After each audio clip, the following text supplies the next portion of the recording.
Jest zbyt ciemno, ale spróbuję pisać po omacku. Chyba nie ma szans, 10-20%. Mamy nadzieję, że ktoś to jednak przeczyta.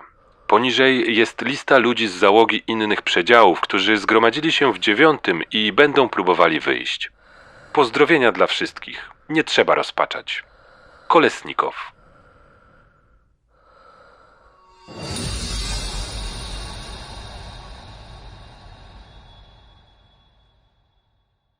K-141 Kursk.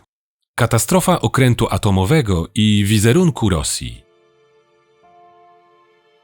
Tymi słowami, pisanymi w sierpniu 2000 roku w nieprzeniknionych ciemnościach ciasnej metalowej pułapki spoczywającej na głębokości 108 metrów, ze światem żegnał się Dmitrij Kolesnikow, dowódca 7 Przedziału Torpedowego i jeden z oficerów rosyjskiego atomowego okrętu podwodnego Kursk, który podczas wielkich manewrów rosyjskiej floty północnej na Morzu Barentsa uległ uszkodzeniu w wyniku serii potężnych wybuchów i zatonął w głębinach tego akwenu, więżąc w swoim wnętrzu 23 ocalałych z eksplozji marynarzy.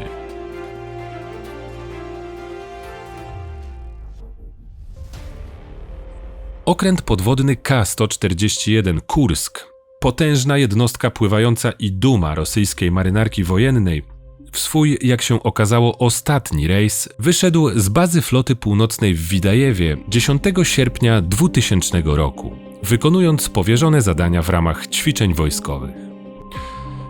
2 dni później, czyli 12 sierpnia 2000 roku, rutynowy pokaz siły i potęgi rosyjskiej floty zamienił się w koszmar, a arena ćwiczebnych zmagań, czyli Morze Barentsa, stało się świadkiem jednej z największych tragedii we współczesnej historii marynarki wojennej i śmiertelną pułapką dla 118 marynarzy i oficerów znajdujących się na pokładzie Kurska.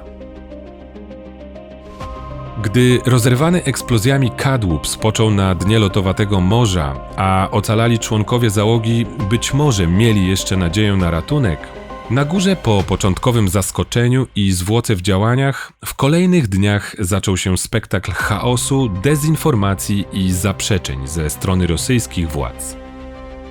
Nadzieja rodzin i bliskich marynarzy powoli zamieniała się w rozpacz. Świat, oferując pomoc, z niedowierzaniem przyjmował jej odmowę, a katastrofa kurska stawała się symbolem ludzkiego dramatu, połączonego z porażką struktur państwa.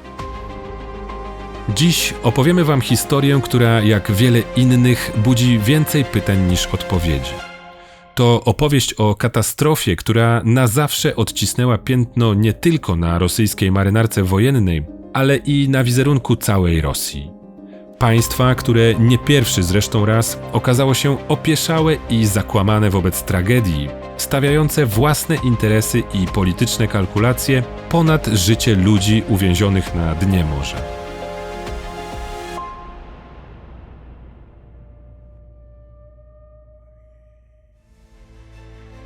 Zapraszamy Was do obejrzenia najnowszego odcinka. Jeżeli chcielibyście wspomóc rozwój naszego kanału, to nie zapomnijcie, prosimy o zostawieniu komentarza, wciśnięcia kciuka do góry i subskrypcji. Jeśli masz ochotę pomóc nam tworzyć ciekawe treści i zostać współtwórcą naszych kolejnych materiałów, zapraszamy Cię do grona patronów kanału Faktolista na patronite.pl, do którego link znajdziesz w opisie. Bardzo dziękujemy za Wasze wsparcie. Zaczynamy. Duma floty północnej. K-141 Kursk. Okręt podwodny z napędem jądrowym trzeciej generacji. W nomenklaturze NATO nazywany Oskar II. Jeden z zaledwie prawdopodobnie 12 zbudowanych jednostek projektu 949A z serii Antiej, czyli Anteusz. Gigant uzbrojony po zęby. Duma rosyjskiej floty północnej. Dla NATO zagrożenie, którego nie można było lekceważyć. Zaprojektowany do zwalczania dużych jednostek nawodnych, zwłaszcza amerykańskich lotniskowców, miał 155 metrów długości i wyporność w zanurzeniu 24 000 ton, co czyniło go jednym z największych okrętów podwodnych świata, porównywalnym z amerykańskimi jednostkami typu Ohio. 170 metrów długości i 18 700 ton wyporności w zanurzeniu. Rosyjski potwór mógł być uzbrojony w 24 torpedy kaliber 533 mm oraz według niektórych źródeł 650 mm, z których mogły być wystrzeliwane również będące na wyposażeniu rakietotorpedy RPK-2 Wiuga i RPK-6 Wodopad. Ale przede wszystkim pociski manewrujące P-700 Granit do zwalczania okrętów nawodnych, w tym głównie lotniskowców. Każdy z nich, wyposażony w głowicę bojową o wadze 750 kg, mógł lecieć z prędkością ponad 2,5 Macha i trafić cel oddalony o 550 km. Pancerna dwukadłubowa konstrukcja kurska była równie imponująca. Wnętrze okrętu podzielone było na 9 połączonych ze sobą wodoszczelnych przedziałów. Jego kadłub zewnętrzny, lekki, wykonano z 8 mm stalowej płyty, którą pokryto warstwą gumowej powłoki o grubości do 80 mm, mającej tłumić dźwięki z wnętrza i rozpraszać wiązkę akustyczną sonarów przeciwnika i tym samym utrudniać wykrycie jednostki przez okręty podwodne i nawodne. Cylindryczny kadłub wewnętrzny, ciśnieniowy, czyli tzw. sztywny, na którym opierała się część zewnętrzna, zbudowano z 50 mm stali wysokiej jakości. Oba kadłuby oddzielała przestrzeń szerokości od 1 do 2 metrów, która mieściła m.in. wyposażenie okrętu, sonary oraz silosy pocisków manewrujących. Rosjanie nazywali go niezatapialnym. Podobno mógł wytrzymać bezpośrednie trafienie torpedą. Kursk, gdy wypłynął w swój ostatni rejs, miał zaledwie 6 lat. Został zwodowany 16 maja 1994 roku. Jego budowa, która rozpoczęła się w 1992 roku w stoczni w Sywierodwińsku, przypadła na czasy, kiedy rosyjska gospodarka była na kolanach. Niedawny rozpad mocno już niewydolnego Związku Radzieckiego solidnie dał się wszystkim we znaki. A w nowej, gospodarczej i politycznej rzeczywistości, która przecież cudownie nie uzdrowiła stanu państwa, funduszy brakowało niemal na wszystko. W związku z tym oraz ciągle pokutującym w ZSRR czy Rosji mało odpowiedzialnym myśleniem funkcjonariuszy, że jeśli w papierach się zgadza, to rzeczywistość już nikogo nie interesuje, oczywiście do czasu, kiedy ta rzeczywistość spektakularnie nie ujawni ukrywanych zaniedbań, w kontekście produkcji flagowego okrętu postanowiono wykonać plan mimo okrojonych funduszy i po prostu ciąć koszty związane z jego budową i eksploatacją. Przede wszystkim Kursk nigdy nie przeszedł pełnych prób. Te stoczniowe zostały połączone z państwowymi i okrojone. Nie wykonano między innymi próby zanurzenia na maksymalną głębokość, czy też prób poszczególnych urządzeń nawigacyjnych czy układu ratowniczego, w tym boi ratunkowej oraz anteny nadajnika awaryjnego. Co więcej, jak wynika z dokumentów wyciągniętych z wraku tego kolosa, pierwsza załoga, która przeszła pełny kurs szkolenia bojowego, zrobiła to w uproszczonej wersji, a załoga rezerwowa nie odbyła go wcale. Ponadto pierwsza załoga tylko raz w 1997 roku odbyła praktyczne ćwiczenia ze strzelania torpedą elektryczną. Ćwiczeń z zastosowania bojowego ciężkich przeciwokrętowych torped z nadtlenkiem wodoru typu 65-76 KIT, kluczowych w kontekście tragedii Kurska, do końca 1999 roku, zresztą tak jak w całej 7. Dywizji Atomowych Okrętów Podwodnych, nie przeprowadzono w ogóle. Do czasu ćwiczeń w 2000 roku nie prowadzono również szkoleń z obchodzenia się z tego typu bronią na pokładzie okrętu, a dowództwo flotylli na to nie naciskało ani nie kontrolowało wyników. Zgodnie z dyrektywami Marynarki Wojennej Federacji Rosyjskiej, ćwiczenia ze strzelania torpedowego do celów nawodnych powinny się odbywać co roku. W teorii, bo w praktyce przez lata ignorowano te wymogi. Co więcej, nikt ze sztabu generalnego nie ścigał tych zaniedbań. We flocie północnej zwyczajnie przymykano na to oko. Jakby tego było mało, ze względu na problemy z paliwem, a także w związku z brakami kadrowymi, w ogóle większość rosyjskich okrętów rzadko wychodziła w morze. Aby wykonać plany szkoleniowe w warunkach niedoborów, od pewnego momentu zaczęto organizować wspólne rejsy całej floty, podczas których okręty razem ćwiczyły działania bojowe, wzajemnie się ubezpieczając. W teorii miały one sprawdzać gotowość bojową okrętów. W praktyce ich jakość pozostawała wiele do życzenia. Awarie wielu jednostek przed wyjściem w morze, braki paliwa i wiele mniejszych czy większych problemów sprawiały, że manewry świetnie wyglądały jedynie na papierze. W raportach plany wykonywano co najmniej w 98%. Faktycznie większość kosztownej amunicji wystrzeliwano na wiwat w powietrze czy wodę, a ćwiczenia taktyczne kończyły się na rejsie w tę i z powrotem. I na takich szkoleniowych eskapadach Kursk spędził większość swojej służby. Aż do 1999 roku, kiedy to w związku z wojną w Jugosławii i potrzebą zaznaczenia swojej obecności w ramach wsparcia bratniej Serbii, wytypowano go do operacji na Atlantyku i Morzu Śródziemnym, gdzie prowadził obserwacje okrętów NATO zaangażowanych w konflikt jugosłowiański. Była to pierwsza i jedyna operacja oceaniczna Kurska poza Morzem Barentsa. Papierowa potęga, szczególnie w warunkach pokoju, wyglądała świetnie. Ale przecież w końcu to wszystko musiało się kiedyś zemścić. Krótko mówiąc, K-141 Kursk, nowoczesny okręt atomowy, mający być jednym z symboli potęgi wkraczającej w nową rzeczywistość Federacji Rosyjskiej, jej marynarki i technologii oraz oczywiście postrachem dla ewentualnych przeciwników, ostatecznie, sam kończąc tragicznie swoją krótką służbę, okazał się symbolem zaniedbań i fikcji szkoleniowo-raportowej oraz słabości rosyjskiego państwa i byle jakości jego struktur. Katastrofa.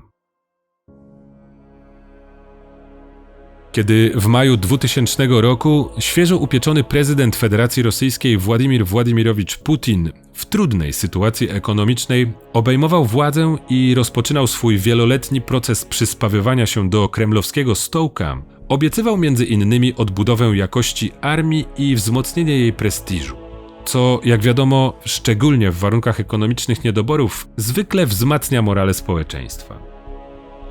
Rok 2000 nie przyniósł jednak poprawy sytuacji gospodarczej Rosji. Kraj wciąż zmagał się z kryzysem, który od lat osłabiał wszystkie struktury państwa. A na Kaukazie oficjalnie zakończona II wojna czeczeńska przechodziła w fazę partyzanckiej próby sił. Rosjanie coraz bardziej tracili wiarę w siłę własnego państwa. A na Kremlu rosła presja, by pokazać światu i własnym obywatelom, że Rosja wciąż jest mocarstwem. Między innymi z tych powodów postanowiono zorganizować największe od czasów Związku Radzieckiego manewry Floty Północnej.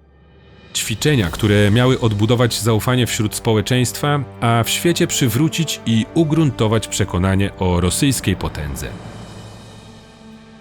Kiedy jednak potęga w dużej mierze opiera się na propagandzie, a czynnik ludzki również jest mocno niepewny, efekt może być tak nieprzewidywalny, jak i tragiczny. I w tym przypadku właśnie taki się okazał. To, co w zamierzeniu miało być triumfalnym pokazem imperialnych sił, przerodziło się w tragedię i koszmar na oczach całego świata. Katastrofę, której Kreml nie zdołał już ukryć za parawanem retorycznych frazesów i manipulacji i która okazała się kompromitacją rosyjskiej marynarki wojennej oraz struktur rosyjskiego państwa. Ale zacznijmy od początku. Manewry rozpoczęły się 10 sierpnia 2000 roku. Tego dnia Kursk z dopiero co odznaczoną za misję na Morzu Śródziemnym i uznawaną za najlepszą w całej flocie północnej załogą, liczącą 118 osób, wyszedł w morze z bazy w Widajewie, kierując się na północny wschód w wyznaczony na Morzu Barentsa rejon ćwiczeń na wschód od Półwyspu Rybackiego.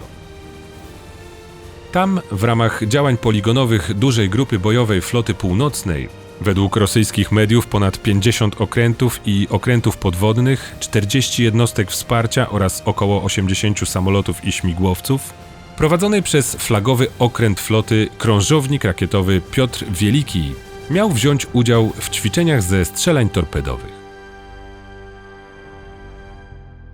Jako jeden z niewielu okrętów podwodnych upoważnionych do ciągłego przenoszenia uzbrojenia bojowego, wyposażony był w pełen zestaw konwencjonalnego uzbrojenia bojowego. Jeszcze tego samego dnia z powodzeniem wystrzelił uzbrojony w atrapę głowicy bojowej pocisk manewrujący P-700 Granit.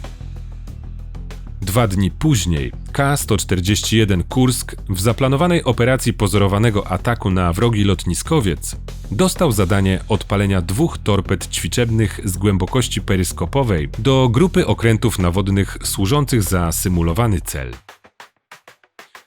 W wyznaczonym dniu, 12 sierpnia 2000 roku, o godzinie 8:51 Kursk zgłosił gotowość do odpalenia torped. Po otrzymaniu zgody, komunikat dobro, czyli dobrze, ruszyła procedura przygotowań, która jednak mocno się opóźniła. Pierwszą, ważącą 5 ton i mierzącą niemal 11 metrów ćwiczebną torpedę typu 65-76 KIT z atrapą głowicy bojowej do wyrzutni torpedowej nr 4 załadowano dopiero o godzinie 11:29. Wtedy jeszcze nikt nie podejrzewał, że były to ostatnie sekundy chluby rosyjskiej myśli technologicznej, której kres za parę chwil miała położyć własna amunicja. Załoga, która jak już wiemy nie miała wielkich doświadczeń bojowych w obchodzeniu się z przenoszoną bronią, ładując torpedę do wyrzutni, kompletnie nie miała pojęcia, iż rzeczona torpeda może być wadliwa. A jako że wypełniona ona była wysoko skoncentrowanym do wartości między 85 a 98% nadtlenkiem wodoru, nazywanym w takim stężeniu High Test Peroxide, HTP, i używanym w tych ciężkich torpedach jako utleniacz dla paliwa, nieświadomość jej wady bądź uszkodzenia niemal gwarantowała poważne konsekwencje. Tymczasem teraz, w wyniku albo jakościowej i kontrolnej nonszalancji rosyjskiego przemysłu wytwórczego, albo też zwyczajnej niedbałości konserwacyjno-eksploatacyjnej załogi, z rozszczelnionych spawów torpedy o numerze fabrycznym 298A1336APW zaczął wyciekać mocno niestabilny HTP. W tym momencie losy Kurska były już przesądzone. Błysk, huk i wstrząs. Wyciekający do wnętrza wyrzutni nadtlenek wodoru zareagował z metalem oraz paliwem torpedy kerozyną. Katalityczna eksplozja, którą zainicjował, choć nie była wybitnie silna, siła około 100 do 200 kg trotylu, prawdopodobnie uszkodziła i wyrwała pokrywę torpedy, a to wystarczyłoby wywołać pożar i rozpętać piekło w przednich przedziałach. Wybuch w ułamku sekundy zniszczył groć między pierwszym a drugim przedziałem oraz uszkodził znajdującą się w drugim przedziale sterownię, zabijając część załogi torpedowni i sterowni. W teorii taka eksplozja nie powinna wywołać aż tak poważnych skutków i zniszczeń. Przy zamkniętej tylnej pokrywie wyrzutni, mieszczącej się w większości w przestrzeni pomiędzy kadłubem lekkim a sztywnym, kadłub sztywny powinien powstrzymać falę wybuchu. Jednak pokrywa prawdopodobnie została uszkodzona, co mogą potwierdzać zarejestrowane przez urządzenia okrętu Piotr Wielki dźwięki rozchodzące się już po samej eksplozji, które zinterpretowano później jako odgłosy pożaru i wycieku płonącego paliwa do wnętrza pokładu torpedowego. To jednak było tylko przygrywką do tego, co miało nastąpić już wkrótce. Dokładnie 135 sekund później okrętem wstrząsnęła kolejna, dużo silniejsza eksplozja, a właściwie szybka seria prawdopodobnie 5 do 7 eksplozji torpedowych głowic, do których dotarł pożar. Ten wybuch, odpowiadający minimum 2-3 tonom trotylu, w przeciwieństwie do pierwszego, nie dawał już w zasadzie szans temu pływającemu kolosowi. Energia eksplozji wyrwała wielką, kilkumetrową dziurę w kadłubie sztywnym oraz uszkodziła poszycie kadłuba lekkiego. Potężna fala uderzeniowa zawaliła grodzie numer 2, 3 i 4 i niemal kompletnie zniszczyła przednie przedziały okrętu, jednocześnie pozbawiając życia wszystkich członków załogi znajdujących się przed 6. przedziałem. Reaktory jądrowe zostały automatycznie bezpiecznie wyłączone. Woda pod ogromnym ciśnieniem błyskawicznie zaczęła wdzierać się do środka okrętu, a Kursk niemal natychmiast zatonął i osiadł na dnie na głębokości 108 metrów pod powierzchnią Morza Barentsa.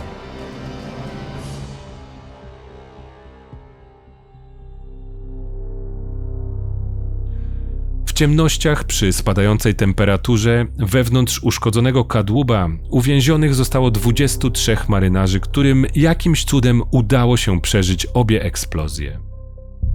Wybuch już kilka sekund później, o 11:29:34 sekundy, został odnotowany przez detektory sejsmiczne w Norwegii oraz w innych państwach na świecie.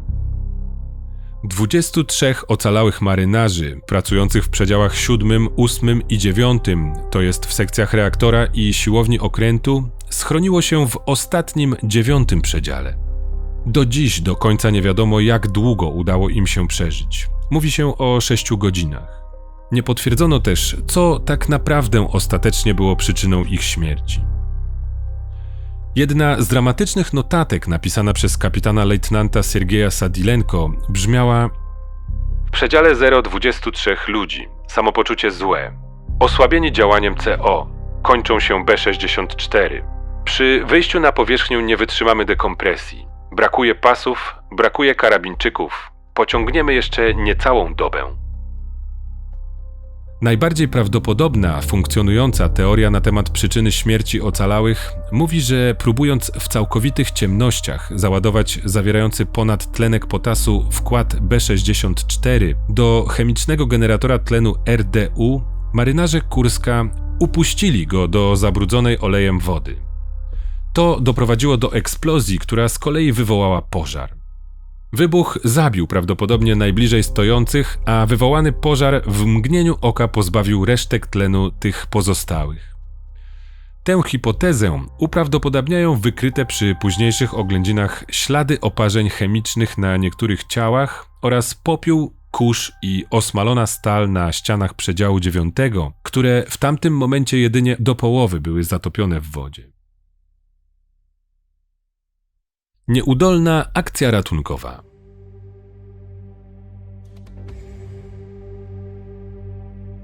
Druga eksplozja na Kursku była tak potężna, że wstrząsnęła nie tylko dnem Morza Barentsa, ale i dużą częścią północnej półkuli. Wstrząsy zarejestrowały sejsmografy w Norwegii, Finlandii, Szwecji, a nawet na Alasce. Anomalie odnotowano również na pokładzie krążownika Piotr Wielki, jednak zostały one zignorowane. Nikt nie przypuszczał, że był to sygnał ostatniego tchnienia wielkiego, niezatapialnego okrętu i jego załogi. Zgodnie z harmonogramem, ćwiczenia z odpalaniem torped były zaplanowane do godziny 13:30. Dopiero po tej godzinie spodziewano się nawiązania łączności przez załogę Kurska. To jednak nie nastąpiło. Mijały kolejne minuty, a z pokładu okrętu nie padało ani jedno słowo. Kompletna cisza. W dowództwie floty nikt jeszcze nie wszczynał alarmu. Admiralicja była przyzwyczajona do zawodnej komunikacji na morzu. To pewnie awaria anteny, mówiono. Admirał Wiaczesław Aleksiejewicz Popow, dowódca floty północnej, nie widział w tym nic niepokojącego, ale z pokładu Piotra Wielkiego wysłano na rekonesans śmigłowiec, który oczywiście nie wypatrzył Kurska na powierzchni morza. O godzinie 17 do ponownych poszukiwań okrętu poderwano samolot Ił-38. Samotny, ponad 3-godzinny patrol jednak również nie przyniósł żadnych rezultatów. Kiedy o godzinie 18 Kursk w czasie zaplanowanego sprawdzenia łączności dalej milczał, postanowiono o rozpoczęciu oficjalnej akcji ratunkowo-poszukiwawczej.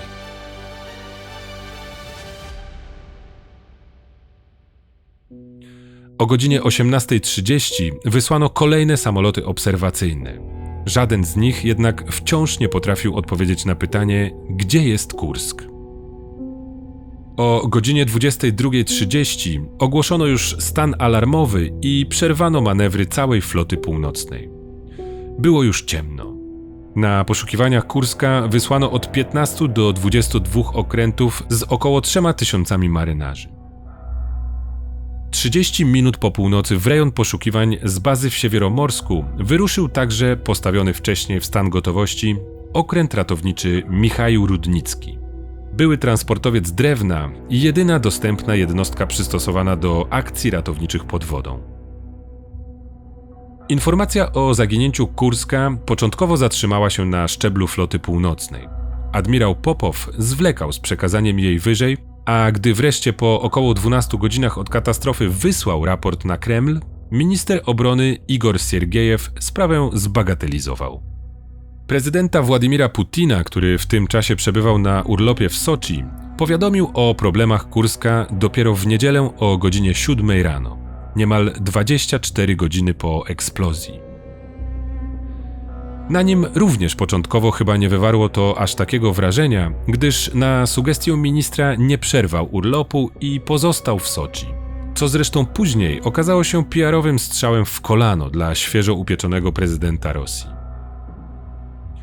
Tego samego dnia admirał Popow zwołał za to konferencję prasową, na której wbrew faktom mówił o sukcesie manewrów, chwalił marynarzy oraz zachwycał się precyzją działań. Ani jedno słowo nie padło o zaginionym okręcie. Opinia publiczna nie miała pojęcia o faktycznych wydarzeniach na Morzu Barentsa, zresztą w sumie tak jak i marynarka wojenna, która miała jedynie świadomość, że okręt zaginął. Tymczasem w bazie morskiej w Widajewo z każdą godziną rosło napięcie. Rodziny marynarzy zaczynały coś przeczuwać. Plotki w miasteczku wzmogły się po tym, jak jedna z telefonistek przypadkiem usłyszała rozmowę, w której padła nazwa Kursk i słowo problemy. Żadnych oficjalnych komunikatów wciąż nie było, ale zdenerwowanie bliskich było tym większe. Mieszało się ono, jak zawsze w takich przypadkach, z nadzieją, tym bardziej, że przecież Kursk miał być niezatapialny. Gdy w końcu informacja o zaginięciu okrętu została podana przez główną telewizję rosyjską i momentalnie przedostała się do opinii międzynarodowej, reakcja świata była natychmiastowa. Pomoc zaoferowały Stany Zjednoczone, Wielka Brytania, Francja, Niemcy, Włochy, Norwegia i Izrael. Rosja odrzuciła wszystkie oferty. Tłumaczono, że akcja ratunkowa już trwa i nie ma potrzeby angażowania obcych sił. De facto rosyjscy decydenci zakładali, że zachodnie propozycje pomocy były cynicznymi, pełnymi hipokryzji gestami, których jedynym celem było szpiegowanie na Morzu Barentsa. Tymczasem faktycznie nadal niewiele było wiadomo, a wstępne informacje o położeniu Kurska pojawiły się dopiero 13 sierpnia o godzinie 4:50. Normalnie, w przypadku jakichkolwiek problemów okrętu podwodnego, powinna odpalić się boja ratunkowa sygnalizująca jego położenie. Niestety ta, tak jak wiele innych rzeczy na Kursku, zawiodła. A w zasadzie znowu zawiodło rosyjskie podejście do jakości i bezpieczeństwa.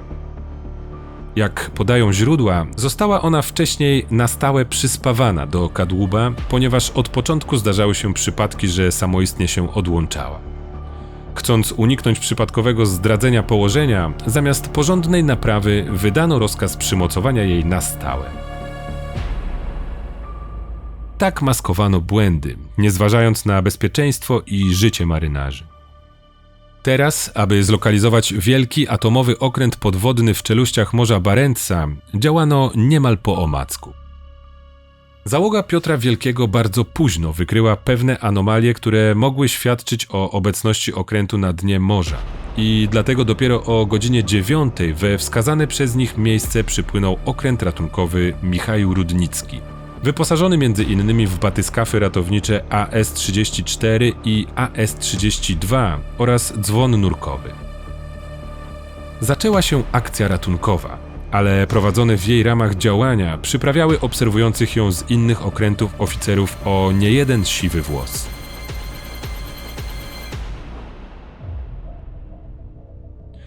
Okręt ratunkowy, sam w kiepskim stanie technicznym, przede wszystkim ze względu na brak stabilizatorów, przy ciągle pogarszającej się pogodzie, miał ogromne problemy z opuszczeniem sprzętu podwodnego do wody.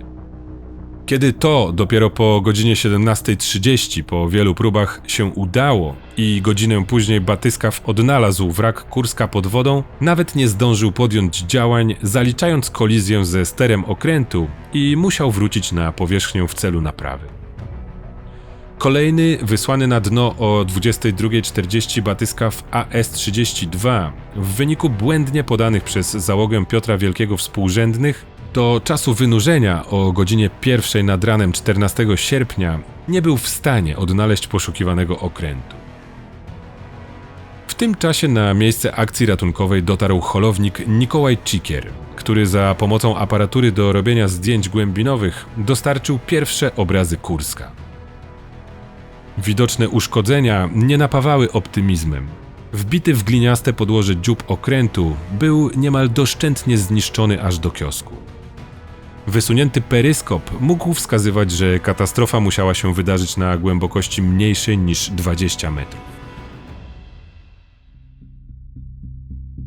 Tego dnia, 14 sierpnia, wystosowano wreszcie pierwsze oficjalne doniesienia o kłopotach Kurska do mediów. Mimo potwierdzenia, że Kursk leży na dnie, daleko im było do obiektywnej prawdy. Zapewniono, że załoga żyje, że jest kontakt, że marynarze mają dostęp do jedzenia i wody, a systemy wsparcia życia są niezawodne. Nawet BBC podało tę wersję. Wszystko to, jak wiemy, okazało się kłamstwem. Dalsze działania z powodu paskudnej pogody podjęto dopiero wieczorem 15 sierpnia. Kolejne próby dotarcia do wraku wciąż napotykały na problemy. Kłopoty ze spuszczeniem dzwonu nurkowego, batyskafów AS-34 z pokładu Rudnickiego i AS-36 z pokładu przybyłego na miejsce dźwigu morskiego PK-7500, uszkodzenia, awarie, niemożność stworzenia szczelnego połączenia z wrakiem, wyczerpujące się akumulatory i brak zapasowych. Chaos, nieubłaganie biegnący czas i naprawdę mocno utrudniające pracę pogoda z silnym wiatrem i wielkimi falami, która między innymi zmusiła załogę dźwigu PK-7500 w drugim podejściu do wodowania batyskafu do ciągnięcia na miejsce zwodowanego w porcie i już zanurzonego AS-36, sprawiły, że żadna z podjętych prób nie zakończyła się sukcesem. Ostatecznie po 5 dniach bezskutecznej akcji ratunkowej i pod naciskiem opinii publicznej, mediów oraz rodzin marynarzy, rosyjski rząd zdecydował się na przyjęcie pomocy od Wielkiej Brytanii oraz Norwegii, choć jak się okazało nie zamierzał ułatwiać im pracy, wciąż podejrzewając ich o niecne szpiegowskie zamiary. Rosyjscy dowódcy, jak wynikało z ich zachowania i rozmów z zachodnimi oficerami, prawdopodobnie byli już przekonani o tym, że na dole nie ma już kogo ratować i jedyne czego potrzebowali to potwierdzenia tego faktu, aby móc odwołać akcję ratunkową. Być może dlatego też podawali Norwegom błędne instrukcje, jak na przykład nakaz otwierania włazu w odwrotnym niż prawidłowy kierunku. Ostatecznie Norwegowie, działając po swojemu, otworzyli zewnętrzną i wewnętrzną pokrywę luku ratunkowego, dzięki czemu mogli wpuścić do środka kamery. Wtedy już było wiadomo, w przedziale 9 znajdowały się ciała. Po tej informacji akcja ratunkowa oficjalnie została przerwana, a zachodnie jednostki podjęły decyzję o powrocie. Ustalono, że do wnętrza okrętu poprzez wycięty w kadłubie na wysokości 8 przedziału otwór wejdą jedynie nurkowie rosyjscy, którzy niedługo później wydobyli 12 ciał z przedziału 9 i oczywiście, zapewne przede wszystkim, usunęli z wraku tajne dokumenty. 21 sierpnia oficjalnie ogłoszono, że nikt spośród załogi Kurska nie przeżył. Nieco później dowódca floty północnej, admirał Popow, w przemówieniu telewizyjnym zwrócił się do rodzin zmarłych słowami: Wybaczcie mi, że nie sprowadziłem z powrotem waszych chłopców. A prezydent Rosji Władimir Putin ogłosił 23 sierpnia Dniem Żałoby Narodowej. Śledztwo.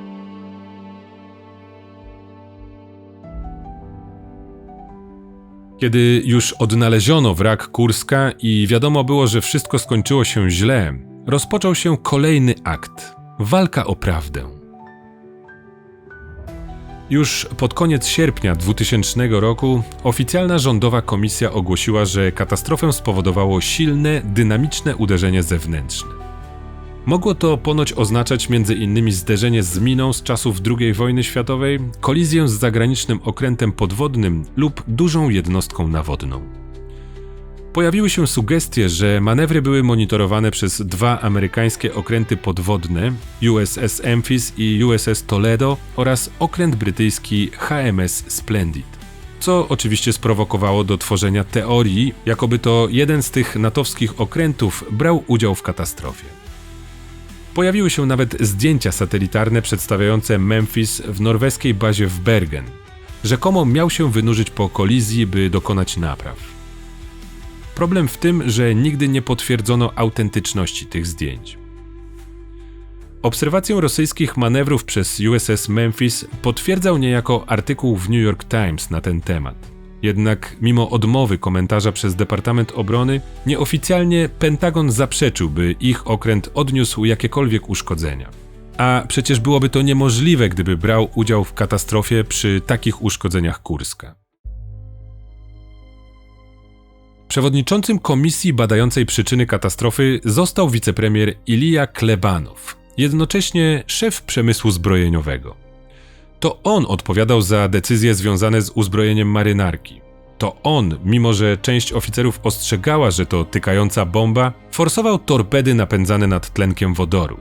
Tańsze, ale niestabilne, w NATO wycofane już w latach 50. Zamiast droższych, ale za to bezpieczniejszych torped zasilanych bateriami srebrno-cynkowymi. Przełom nastąpił dopiero w lutym 2001 roku. Geofizycy analizujący dane sejsmiczne potwierdzili, nie doszło do zderzenia z żadnym obiektem. Drugi wybuch wytworzył charakterystyczny dla detonacji pod wodą sygnał bąbelkowy. Brytyjska stacja sejsmiczna Black Nest porównała fale z obu eksplozji. Wynik był jednoznaczny. Obie pochodziły z detonacji torped.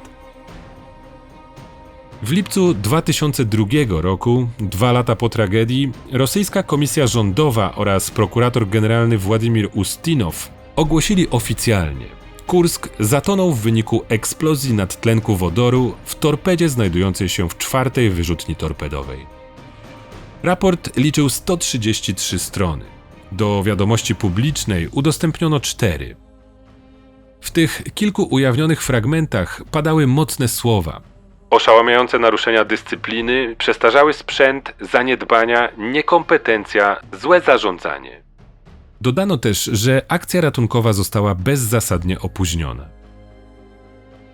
W śledztwie wyszło ponadto, że na okręcie otwarty był zawór ciśnieniowy w systemie wentylacyjnym przechodzący przez groć między przedziałem pierwszym a drugim.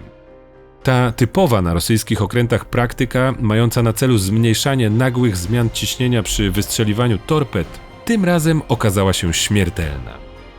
Ogromna fala uderzeniowa, a być może również ogień i toksyczne opary, wszystko to błyskawicznie przedostało się do drugiego przedziału. Wewnątrz znajdowało się 36 oficerów. Nikt nie zdążył zareagować. Nie wysłano sygnału SOS, nie aktywowano systemu wynurzenia. Wszystko działo się zbyt szybko, zbyt gwałtownie.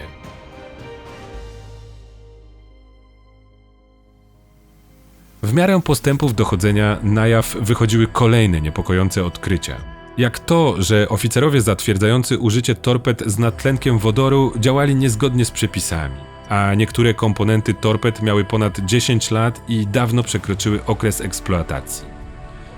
Ponadto jedna z torped ćwiczebnych została ponoć upuszczona podczas transportu, a mimo to z uszkodzoną obudową trafiła na pokład Kurska. Załoga zauważyła wyciek paliwa z gumowych uszczelek i nawet zgłosiła problem, ale dowództwo zignorowało ostrzeżenie. Ćwiczenia były ważniejsze. Jakby tego było mało, torpeda ćwiczebna 65-76 Kit, która eksplodowała, pochodziła z wadliwej partii wyprodukowanej w 1990 roku. Spośród 10 wyprodukowanych sztuk, 6 zostało odrzuconych z powodu wadliwych spawów. I choć skala błędów była przytłaczająca, nikt nie poniósł odpowiedzialności. Prokurator Ustinow ogłosił, że nie zostaną wniesione żadne oskarżenia. Katastrofa miała być wynikiem awarii technicznej, której nie da się przypisać konkretnej osobie. Dla wielu Rosjan taka wersja była trudna do przyjęcia. Jak to możliwe, że niezatapialny Kursk zatonął tak nagle i tak łatwo? W społeczeństwie zaczęły krążyć teorie spiskowe. Kursk zahaczył o Piotra Wielkiego, wpłynął na niewybuch z II wojny światowej, został omyłkowo trafiony przez własny okręt, a może nawet doszło do zamachu samobójczego. Jeden z marynarzy miał pochodzić z Dagestanu i sympatyzować z czeczeńskimi bojownikami. Mniej lub bardziej wiarygodne historie miały jeden podstawowy, wspólny fundament. Brak zaufania do oficjalnej wersji podawanej przez władze. Krytyka władzy. Katastrofa kurska poruszyła nie tylko rosyjską opinię publiczną, ale i cały świat. Jednak to nie sam wybuch na dnie Morza Barentsa stał się symbolem tej katastrofy. Prawdziwym wstrząsem była reakcja Kremla, a raczej jej brak. W słynnym artykule The Guardian dziennikarka Amelia Gentleman pisała: Dla prezydenta Władimira Putina kryzys Kurska nie był jedynie ludzką tragedią. Był osobistą katastrofą PR-ową. Putin, gdy 118 marynarzy utknęło we wraku na dnie Morza Barentsa, bawił się na grillu w swojej czarnomorskiej willi. Są zarejestrowane obrazy prezydenta w luźnej koszuli z podwiniętymi rękawami oraz kieliszkiem w dłoni. Nawet całą dobę od zniknięcia okrętu z radarów przywódca nadal nie przerwał urlopu. W tym czasie rodziny marynarzy błagały o informacje. Media pokazywały zrozpaczone matki i ojców, którzy często nie mieli pojęcia, czy ich synowie w ogóle byli na pokładzie, gdyż rząd odmówił udostępnienia listy załogi. Ludzie dowiadywali się o tragedii z telewizji. 4 miesiące po wyborach prezydenckich Władimir Putin, polityk, który obiecywał siłę, stabilność i odnowę, stanął w ogniu krytyki. Jego notowania drastycznie spadły. Ludzie pytali, Gdzie był prezydent, kiedy tonęli nasi synowie? Dopiero 10 dni po katastrofie Putin pojawił się w bazie morskiej Widajewo, by spotkać się z rodzinami zmarłych marynarzy. Spotkanie, które było zamknięte dla zagranicznych mediów i miało nie ujrzeć światła dziennego, ostatecznie zostało ujawnione światu przez niemiecką stację RTL, która nagrała je w całości przez niedopatrzenie rosyjskiej telewizji korzystającej z wozu transmisyjnego wypożyczonego właśnie od niemieckiej stacji. Na nagraniu widać m.in. mocno roztrzęsioną matkę jednego z marynarzy, która krzyczy do Putina: Lepiej się teraz zastrzelcie, nie damy wam żyć, dranie. a chwilę później traci przytomność po zastrzyku podanym jej w ramię poprzez materiał przez pielęgniarkę w cywilnym ubraniu i wyniesiona zostaje ze spotkania. 4 miesiące później kobieta potwierdziła: zastrzyk został wykonany, aby zamknąć mi usta. Zaraz po nim po prostu straciłam zdolność mówienia i zostałam wyniesiona. Oburzenie tym incydentem było powszechne, tak jak zadawane w rozmowach pytanie, czy oto wracają metody z najciemniejszych czasów ZSRR? Oficerowie marynarki próbowali tłumaczyć, m.in. w The Times: Podajemy środki uspokajające krewnym od początku tego zdarzenia i nie jest to tak wielka sprawa, jak to przedstawiacie na Zachodzie. Po prostu chronimy krewnych przed nadmiernym bólem. To było dla jej własnego bezpieczeństwa. Władimir Putin w obliczu narastającej krytyki oczywiście nie przyznał się do błędów. Zamiast tego zaatakował media i oligarchów. Są ludzie w dzisiejszej telewizji, którzy przez ostatnie 10 lat zniszczyli tę samą armię i flotę, w której teraz giną ludzie. Ukradli pieniądze, kupili media i manipulują opinią publiczną.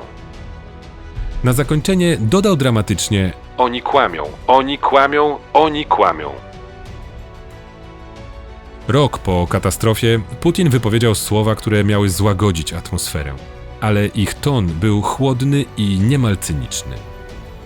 Prawdopodobnie powinienem był wrócić do Moskwy, ale to i tak nic by nie zmieniło. Miałem taki sam poziom komunikacji w Soczi, jak i w Moskwie. Z punktu widzenia PR-u mogłem tylko wykazać chęć powrotu. Dla wielu Rosjan było to jak policzek w twarz. Symbolicznie zatonął wtedy nie tylko Kursk jako okręt, ale zatonęła wiara, że władza stanie obok ludzi w chwili narodowej tragedii. Upamiętnienie. Gdy kurz po eksplozji opadł i rozpłynął się dźwięk sejsmicznych wstrząsów, pozostała cisza, a w niej żal, pytania bez odpowiedzi i 118 zgaszonych istnień. Dopiero wtedy rozpoczął się proces upamiętniania tragedii, którą można było przynajmniej częściowo powstrzymać. Wicepremier Walentyna Matwijenko ogłosiła, że rodziny ofiar otrzymają od państwa 10-letni ekwiwalent pensji, darmowe mieszkanie w dowolnie wybranym rosyjskim mieście oraz bezpłatną edukację dla dzieci poległych marynarzy. Wraz z darowiznami z całego świata na każdą rodzinę przypadło około $35,000. Kapitan Igor Kurten, szef klubu marynarzy podwodnych, nie ukrywał zaskoczenia. To pierwszy raz, gdy ofiary tragedii otrzymały odpowiednie odszkodowanie od rządu rosyjskiego. Prezydent Władimir Putin pośmiertnie odznaczył wszystkich marynarzy Orderem Odwagi. Dowódca Kurska, kapitan Gennadij Lachin, został wyróżniony najwyższym tytułem Bohatera Federacji Rosyjskiej. W miastach całej Rosji zaczęły powstawać pomniki. W Siewierodwińsku, gdzie zbudowano Kursk, na wydmach postawiono granitową tablicę z wyrytym napisem: Ten smutny kamień umieszczono ku pamięci załogi okrętu podwodnego z napędem atomowym Kursk, która tragicznie zginęła 12 sierpnia 2000 roku podczas pełnienia służby wojskowej. Podobne miejsca pamięci pojawiły się w Moskwie, Sewastopolu, Niżnym Nowogorodzie, Siewieromorsku i na cmentarzu serafimowskim w Petersburgu. Ponadto w mieście Kursk, od którego okręt przybrał swą nazwę, postawiono pomnik z odnalezionych fragmentów kadłuba. A w 2012 roku, dokładnie 12 lat po tragedii, na dnie Morza Barentsa ustawiono 2-metrowy prawosławny krzyż. Ale żaden pomnik nie zdoła przyćmić tego, co wydarzyło się pod wodą. Kursk nie zatonął w czasie wojny. Zatonął w czasie pokoju. Na ćwiczeniach, które miały pokazać potęgę rosyjskiej floty, 118 ludzi zginęło. Część z nich powoli, w ciemności, czekając na ratunek, który nigdy nie nadszedł. Opóźniona akcja ratunkowa, milczenie władz, fałszywe nadzieje – to wszystko pogłębiło skalę narodowego dramatu, który dziś pozostaje symbolem nie tylko upadku okrętu, ale upadku dumy narodu, którą miały być świadczące o kontynuacji imperialnego prestiżu ZSRR siły zbrojne. Kursk stał się nagrobkiem tych złudzeń i niemym pytaniem, co zostało z wielkiej armii ZSRR na progu XXI wieku. I jednocześnie bolesną odpowiedzią. Zostały tylko wspomnienia i stalowy sarkofag na dnie Morza Barentsa.